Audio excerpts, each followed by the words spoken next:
You won't believe it, phone booth across the street, subway next.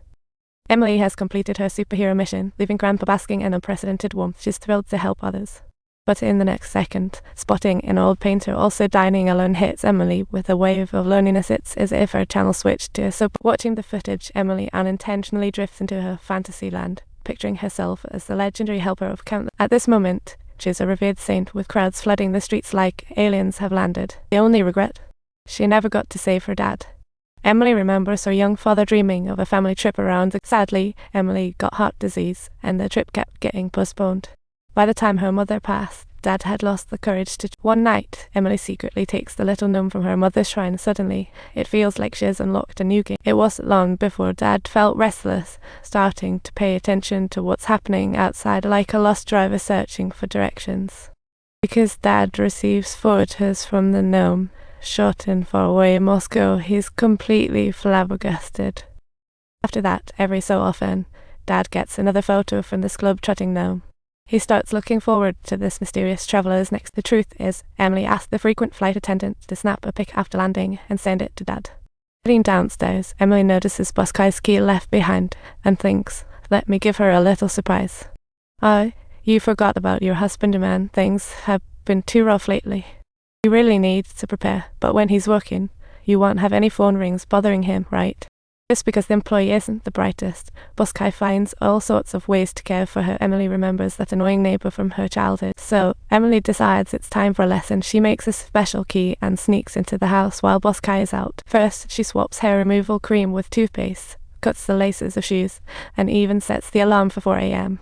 Done, Emily leaves satisfied, unaware her performance is watched through another binoculars. The next day, Boss Kai groggily wakes up to the alarm, completely oblivious that it's only 4 a.m. She instinctively heads to the bathroom only to discover the doorknob has been mysteriously switched. Without a second thought, she squeezes what she thinks is toothpaste but ends up with hair removal cream.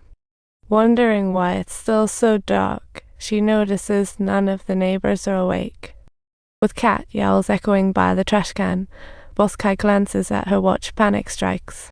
Emily's plan achieved remarkable results. Boss Kai was immersed in deep sleep throughout the day, not troubling the staff in any way, but the return to normalcy was just within sight. After a long day, Boss Kai finds her slippers feel like children's. Her slippers are so tight, it feels like a choking hazard, while her bedroom lighting strangely makes her feel like she's in a karaoke. Panicking, she tries calling her mom, only to realize she dialed a mental hospital by mistake. She's floored. Trying to drown her worries in a drink doesn't help when every sip tastes like vinegar. She's more than a little uncomfortable now.